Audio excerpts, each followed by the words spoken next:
Hello বন্ধুরা, তোমরা কেমন আছো? আমি তো এই চলছে। তো আজকে না সময়টা একটু কম আমার হাতে। তো ভাবছি আজকে ঝটপট একটা চিকেন করব। তো কেমন করে ঝটপট চিকেন করব তোমাদের সাথে দেখাচ্ছি। গ্যাস কিন্তু এই যে গ্যাস কিন্তু আমি জ্বালাইনি।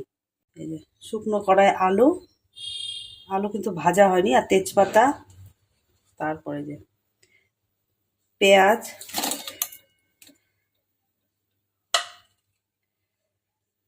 গুঁড়ো 1 চামচা নিয়েছি, আদা 1 চামচা নিয়েছি, রসুন 1 চামচা নিয়েছি, আর কাঁচা লঙ্কা দিয়েছি আমি।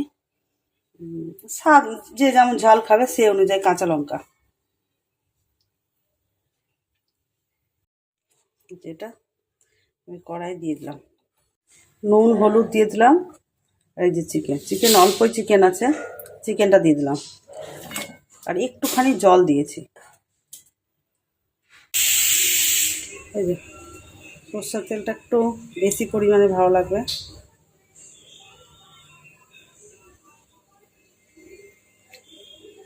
আর একটু এবার ক্যাপসিকাম দেব। এই যে ক্যাপসিকাম দিলাম। এবার এটা না হাতা দিয়ে আমি মাখবো, কেউ হাত দিয়েও মাখতে পারে, হাত দিয়ে মাখলে বেশি ভালো। দিয়ে আধ ঘন্টার মতো আমি ঢেকে রাখবো। আমি টমেটো ছিল, টমেটো আনলাম, তারপর টমেটো দিলাম। এবার গ্যাস জ্বালিয়ে দিয়েছি আমি। হয়ে গেছে মোটামুটি আধ ঘন্টা। এবার আমি এটাকে কষতে থাকবো। ঢেকে দিয়েছিলাম, জল আবার একটু নেড়ে দিলাম, জল বেরিয়েছে। আবার একদম লো পাওয়ার করে ঢেকে দেবো আবার, আস্তে আস্তে হবে। এই যে তেলটা ছেড়ে গেছে, তেল বেরিয়ে এসছে, মাংস কষা হয়ে গেছে। এবার গরম মশলা দিব, দিয়ে নামিয়ে নেব।